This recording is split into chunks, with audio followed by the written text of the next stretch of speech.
sahod ko, nilimas ng nanay ko. Hindi ko alam kung paano ko sisimulan ang kwento ko. Hindi ko alam kung makakayanan kong ilahad ito sa inyo.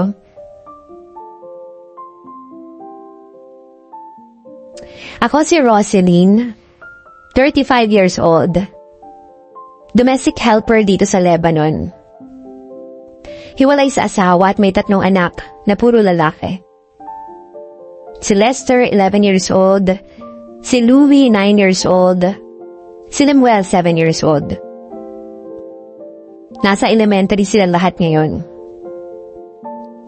Hindi ko man gustong iwanan sila kasi maliliit pa lang sila. Pero kailangan eh. Inihinto na kasi ng ama nila ang suportang pinansyal mula nang umuwi siya galing sa Saudi. At ibinahay yung kabit niya.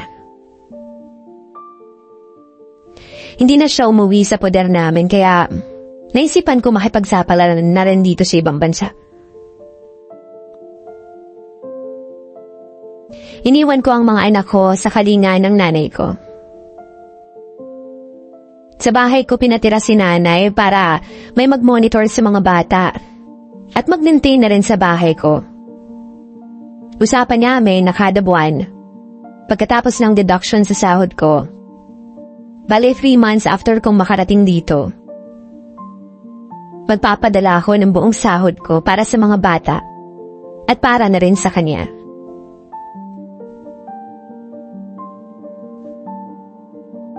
Nang dumating ako dito sa capital ng Lebanon, napakababa ng sahod dito. Hindi sila tumapad sa kasunduan.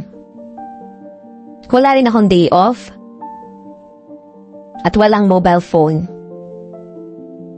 Hindi allowed sa pamamahay ng amo ko. No choice kung hindi sumunod sa policy nila dito. Ang roaming ko at cellphone nasa loob ng panty ko. Dahil kada may topak ang amo kong babae, naghahalugog siya sa kwarto ko. Nabilis akong naka-adapt sa klima dito. 2 ang alaga ko, puro lalaki din.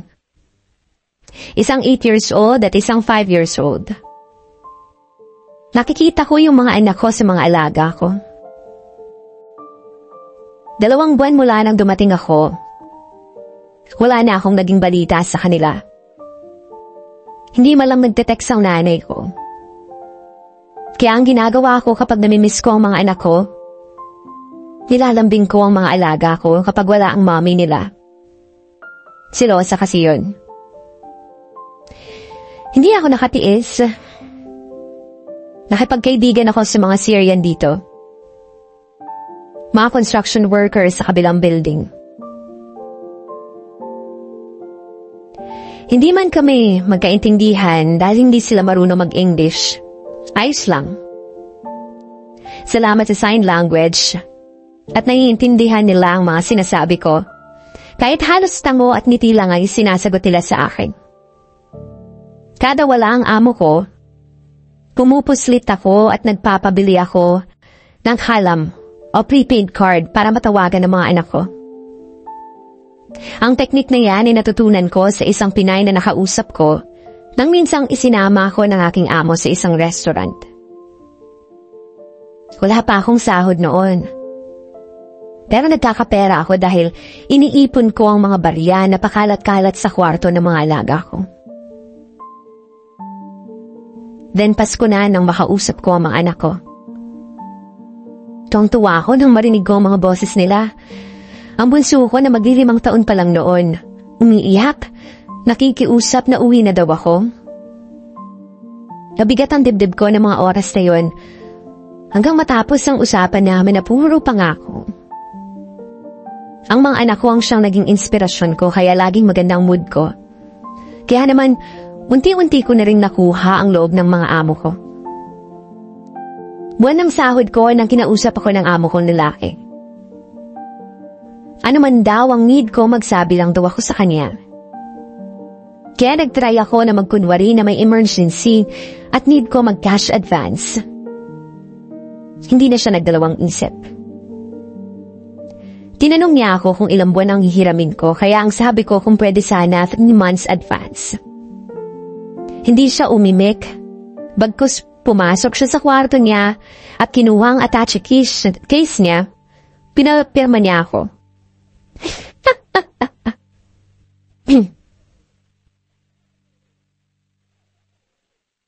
4 months salary. Hindi daw yun advance, kasi yun daw ang sahod ko ng first month ko. Bale wala akong deduction.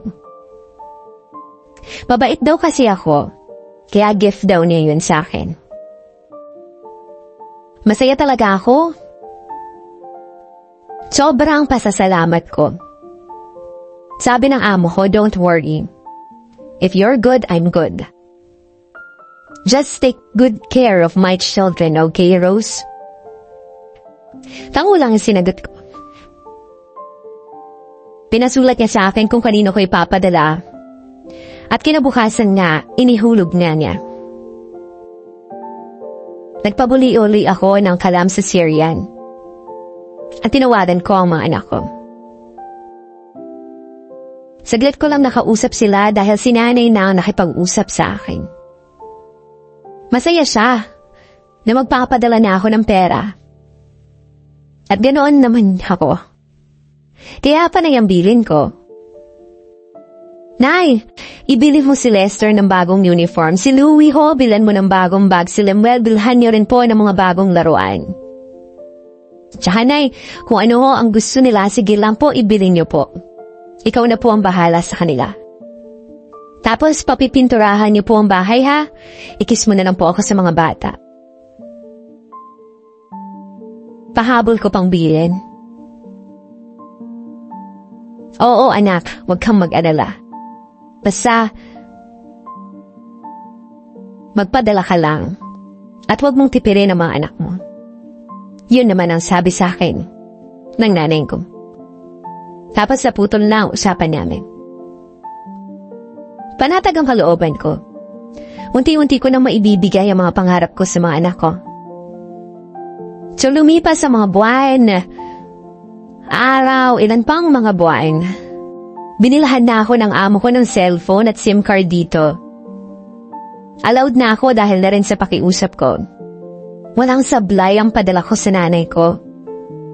Dahil kada tatawag ako, laging may gastusin sa school. Nagtataka na nga ako kung bakit kapag gusto kong makausap ang mga bata, laging may rason ang nanay ko na kaya siya ganito, kaya siya ganyan. Pero panatag pa rin ako kasi nanay ko siya. Lumipas pa ang ilang buwan at isang tawag galing sa nanay ko. Aba, nagpakaba ng todo sa akin yung tawag na yun ng nanay ko. Si Lester, ang panganay ko, nabangga daw ng motor. Kailangan daw operahan. Kaya magpadala daw ako ng malaking halaga. Kaya habang nakikiusap ako sa amo ko, umiiyak ako. Na kung pwede sana 5 months advance. Plus, cash na tulong ng amo ko. Ang hiling ko.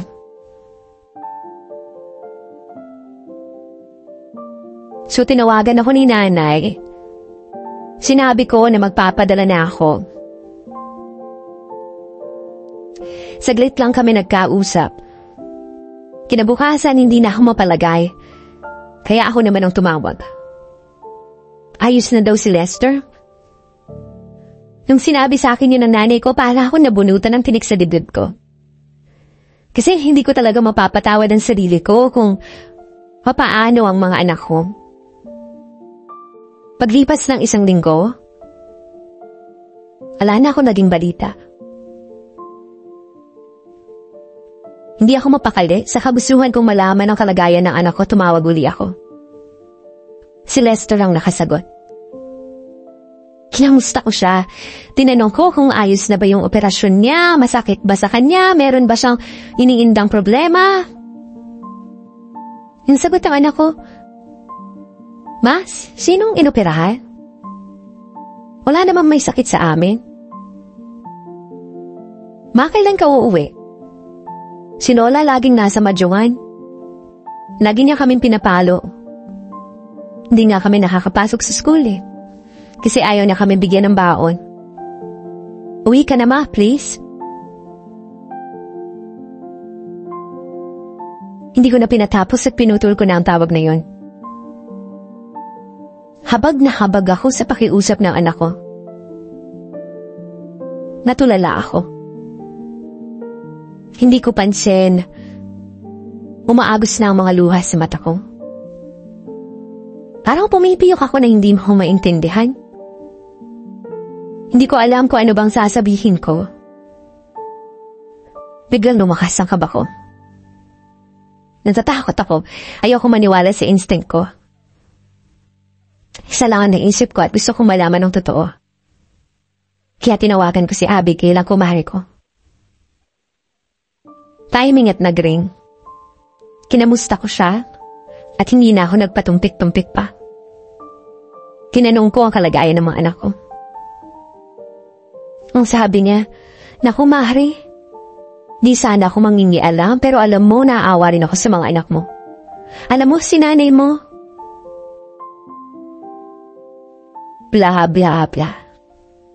Marami siyang sinabi. Lahat yun pumasok sa katukote ko. Iyak ako ng iyak. 6 months na lang, tapos na ang kontrata ko. Wala akong pera. Ni isang kusing sa bulsa ko. Ni $1 wala. Pinadala ko na ang lahat. Pagkatapos ng tawag ko na yung tia Abigail, nagbago na ang mood ko. Lagi na lang akong tulala. Hindi makausap ng matino ng mga amo ko. Nag-aalala sila at panay-panay ang tanong sa akin sa kalagayan ni Dexter. Wala akong maisagot kundi tango o iiling lang. Tuwatawag at nagdetext ang nanay ko pero hindi ko na pinapansin. Tanging dasal na sana na ingatan ni God ang mga anak ko hanggang matapos ang kontrata ko. Hindi na ako nagpadala dahil wala rin naman akong pondo. Pinapanatag ko na rin ang isip ko kahit gabi-gabi. Para na nga akong lukarit sa kwarto ko. Then after 6 months nakauwi na ako. Walang nakakaalam kahit sino.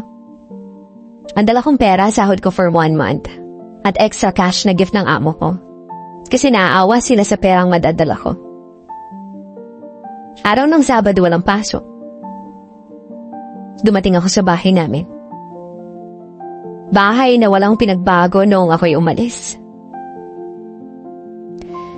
Kung meron man, parang 10 beses na lumuma mula nang huli kong makita. May 3 batang lalaki na naglalaro ng Jolene. Nakilala ko ang isa. Si Louie. Nakilala ako. Patakbong sumalubong ng 3 kong anak. Para akong may estatwa.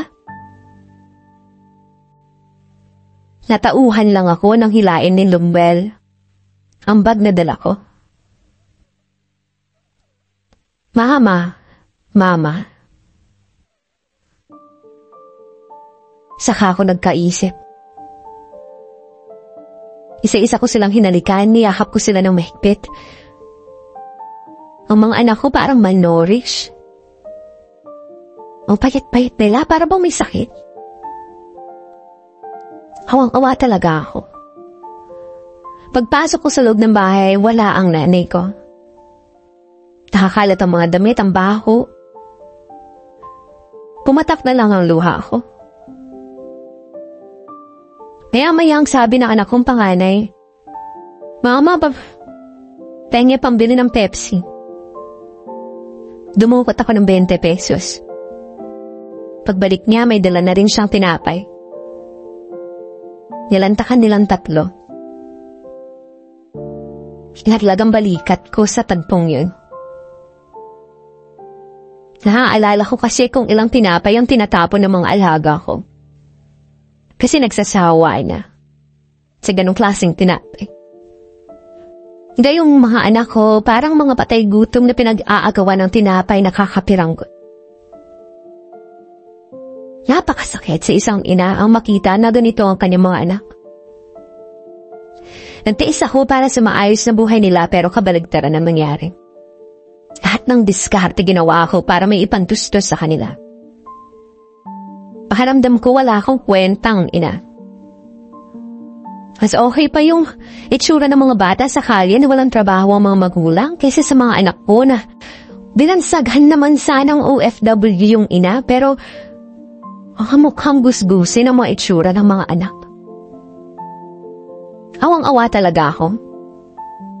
Alam niyo yung pakiramdam na parang hinihiwa ang puso mo? Yung parang tinutusok ng karayom. Ang sakit-sakit. Hindi ko maatim na tingnan sila. Hindi ko napansin umaagos na pala ang mga luha ko.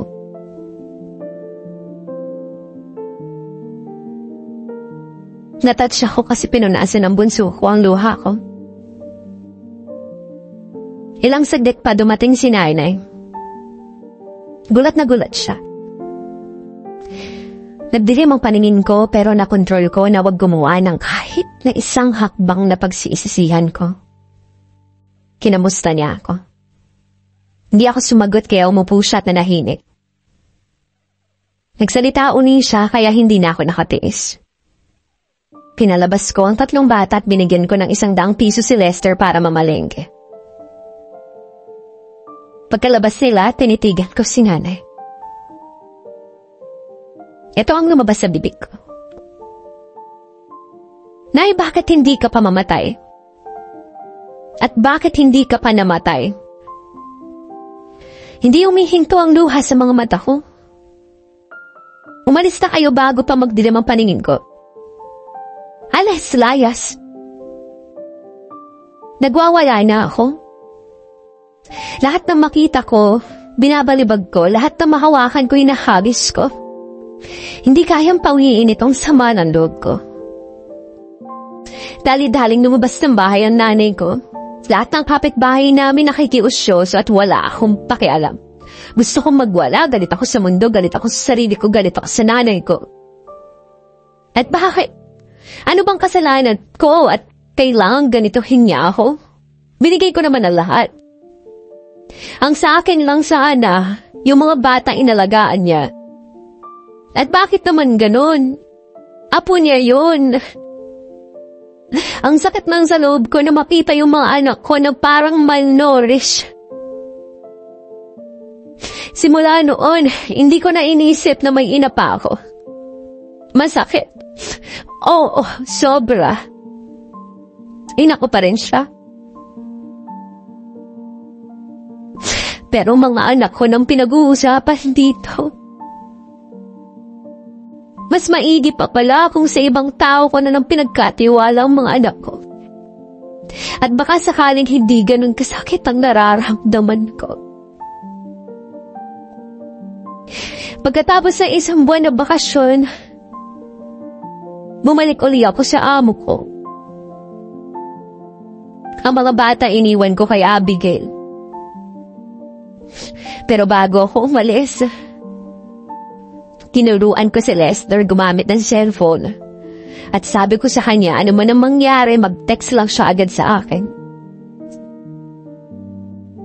Sa ngayon,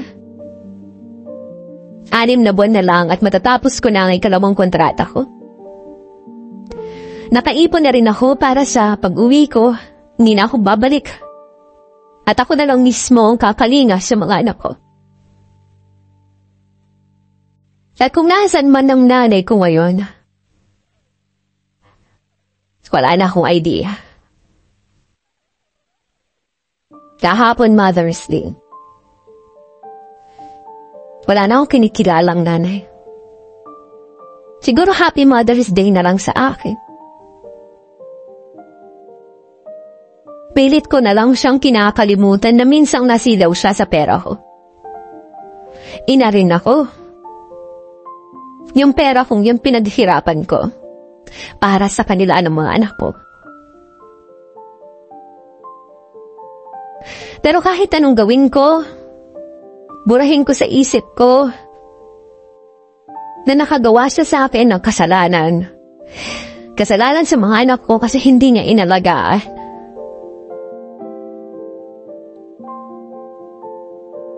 Wala. Galit pa rin ako.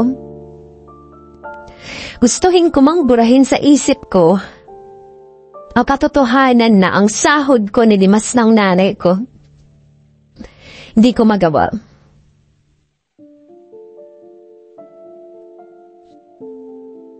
Huwag niyo akong sisihin ko hanggang ngayon galit pa rin ako sa nanay ko.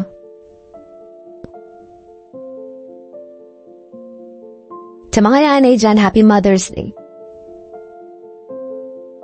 Para sa akin, Happy Mother's Day. Gagawin ko ang lahat para sa mga anak ko. At gagawin ko ang lahat para hindi ako matulad sa nanay ko. That secret file was sent to us by Roslyn.